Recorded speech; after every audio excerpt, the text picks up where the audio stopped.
Howdy, y'all. In this episode, I am working on the bump out, trying to get it more self supporting.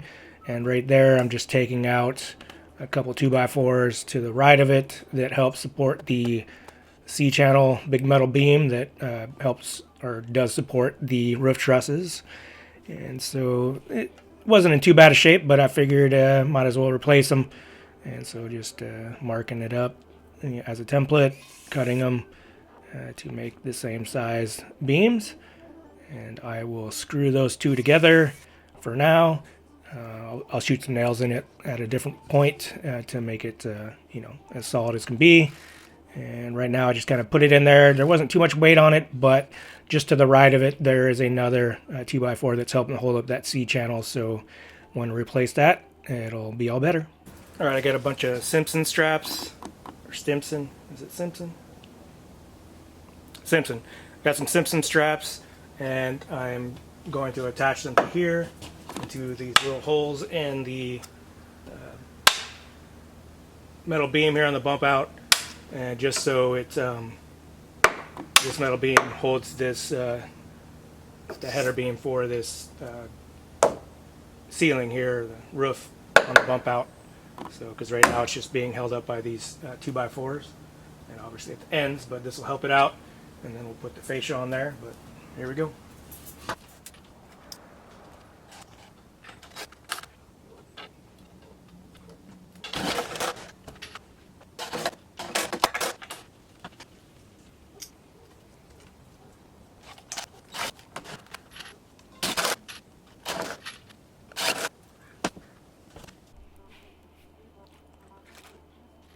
So originally those, when I was taking this bump out apart and whatnot, they didn't have straps like that on the back end, but maybe that's why the previous owner had to use a tree branch to get the roof from not sagging in the middle, because obviously that big metal beam up there wasn't going to collapse.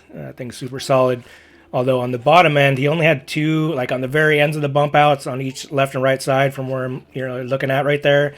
The supports underneath, it just has the metal wings, but there should be some, extra supports that go down to the ground. He just had a couple big 4x6s, I believe, just on a brick.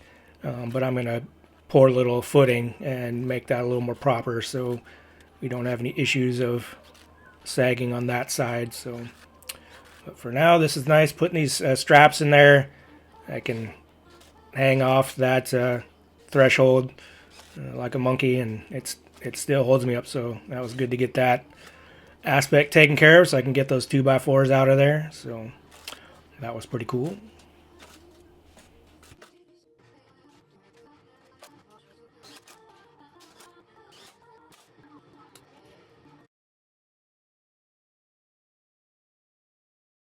Things are crazy. So I took, looks like I got the bump out threshold here, or the roof header on the inside, strapped to the C-channel metal beam that goes across the span, which is cool. It's not perfect. I did take a level to it, throughout the process, and it's pretty close. And you can see that, like here, it's just barely going down, to the bottom as you go into different spots. It's even here, but that could just be that someone just drilled in the wrong spot. I don't know, but there's definitely a pattern of it being on this half of the bump out, with the metal brackets come just a little bit below, and once we get past the halfway point they go up above. But it still seems kind of level. But then again, I think the house could be sinking in the back end, so possibly it all goes this way. But anyway, oh well, is what it is. I guess I never did level the house out because it didn't seem too bad to begin with. But if I level it out and this becomes unlevel, which it probably is, I will fix it with the final finishing with drywall and whatnot, and make it look level, or just deal with it. It's a single wide. These things aren't particularly engineered to be perfect, obviously, but I do want to at a good house when I'm done here. So anyway, it's all up there, so that's nice. Got the top plate with a 2x3 strapped on there, so we're getting closer to getting ready to actually put some of these up today. I'll just be roughing them up there. I won't be putting plywood on because I just don't have time, and I'm actually kind of nervous to put them up because it's gonna rain before the next time I come here, so I'm not really sure how I'm gonna keep them dry. I guess I'll just cut some strips, you know, a couple foot wide strips that'll cover them, and then just tape them up, you know, kind of like how I'm doing above the top plate here, you know, that at least keeps the top plate dry. But so yeah, I'm gonna take a break and put the first one up and see if it works. All right, so what do we have here? Oh, is that a new tool in the toolbox? It sure is. So anyway, I don't have to hand snip or use the Sawzall to cut metal now. So what I'm going to do is just cut this up a little bit, probably right in that corner. I'll probably start right there and go across to the end. And then, because when I put my first roof truss up, it's going to be on top of this 2x4 here. So we'll want it to be cut here so that I can flip the metal roof up on top of just the first one, and then I'll tarp the rest. So yeah, so it's pretty heavy being this long, so yeah, I'll just cut it across. So let's see how this works. So yeah, this tool was actually, I think it was only 30 bucks or something like that. It was no more than 40, so definitely well worth the investment. I just can't believe I never bought this before. Even like when I was working on my tiny house, I had to cut the roof off of that one, and I used hand snips and Sawzall there. So this definitely would have been a good thing to have. So, you know, I'm always working on cars too, and you always got to cut some kind of metal and whatnot. So yeah, this is a good thing to have in the arsenal for sure.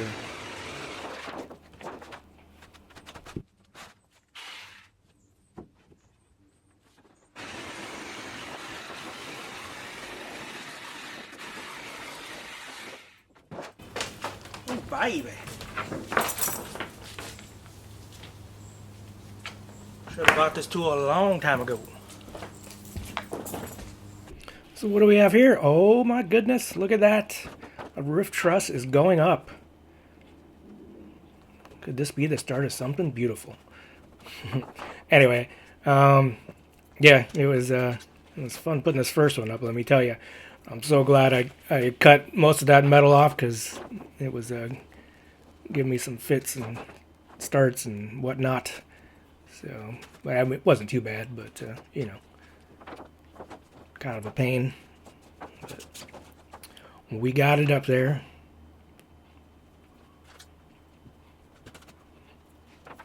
Over here had a lot of detritus, debris as it were, leaves and whatnot, maybe a bird's nest or two on that right side that I had to sweep out of there. But yeah, we got that up there. So that was cool to get that first one up there. And then I noticed too, you know, like I said, I put that double top plate, and then you can just see, or at least I can, the difference the ceiling height makes. And man, just that inch, it just feels so much, you know, closer to a normal house. But yeah, so that was pretty cool. And just rechecking my measurements there, trying to go 16 on center, and each one of those little straps on the right that I put up for the bump out, they were just below where the old roof trusses were, so I'm going off of those. And then for the most part, they matched up on the left side to where the 2x4s, you know, meet the top plate. But I think once I get to that big window there, they go off, you know, an inch or so from that. But is what it is. And if you didn't notice, it's that time of year, but it's like kind of cold, not really too cold. So I do like 10 wardrobe changes here. So I had my stocking cap on and my fleece, and now I don't have the stocking cap on because it was getting warmer. And then yeah, that changes.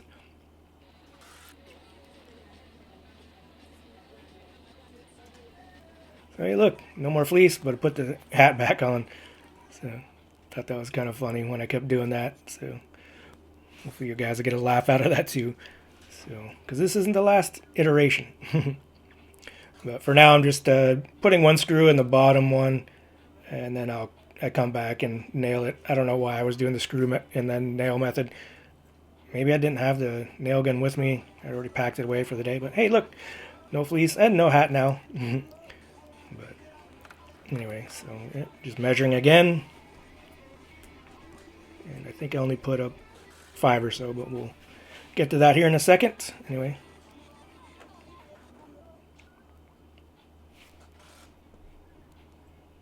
Alrighty, another day down. Yeah, I think it is October 19th. And it turned out to be a really nice day. There's some blue sky up there. I'd say it's probably in the mid 50s. Maybe got up to 56 or so. Still got a lot of leaves on my big old tree here, but they are turning yellowy brown and orange. So it is that time of year. And what I did today, I just got done cleaning up the shear wall that was here that fell down the last time I was here, which is fine. I was gonna replace it anyway because it was just 1x4s. So finally got that out of there. And here's some safety hazards right here. Wet electricals that's still hot when I do turn on the power. So yeah, good, smart Ryan. But anyway, this shear wall is still here. It will probably come down here probably next time I'm here, maybe, we'll see. But I did end up finishing the top plate up here with the 2x3 and got the bump out section, worked on to where it supports itself now. Took the little temporary post out, and it seems to be holding up. And most importantly and excitingly, I got some roof trusses up. It's supposed to rain all week long after today, so I don't even know if I'll be here next weekend because it's supposed to rain all weekend. So I only put up 1, 2, 3, 4, 5 of them, and then I just covered them with this visqueen plastic. It's kind of a pain, and so I could have done more, or maybe I'm kind of tired, done for the day anyway. But I didn't want to do any more than that. I just kind of wanted to get them up there to see if it worked. I couldn't put ply up there because the plywood I have, that cheap stuff I got, it's not very good.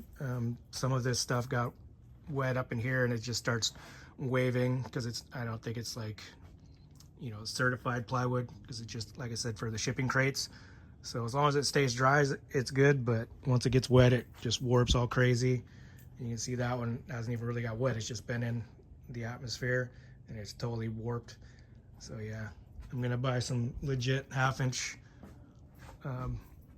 certified plywood, and then we'll put it up there. But I also didn't want to throw any up yet because I just have the trusses sitting up there. So now they're probably, technically or physically or whatever, bowed down a little bit from sitting on its own weight. So you kind of have to make a false wall in the middle to prop it up to give it that bow. And then once you put the plywood on top, it strengthens itself off of each one. Each one you add to it just strengthens the roof even that much more. So then you put the false wall up to give it the either flat or just slightly bowed angle. And then once you put the plywood up, then you can take the false wall out and it'll stay how you put it up there once you screw in enough plywood. So we'll do that next time I come here when it's not raining, and I'll bring some real plywood. So thankfully it's only like $21 a sheet right now, which is not awesome, but not too bad either. So anyway, that's what we did today instead of going to work. Had the day off. But so hopefully the weather will change and I'll be able to come this weekend. But if it's raining, I'll stay away. Plus it's getting so cold. But it is what it is. All right, take care.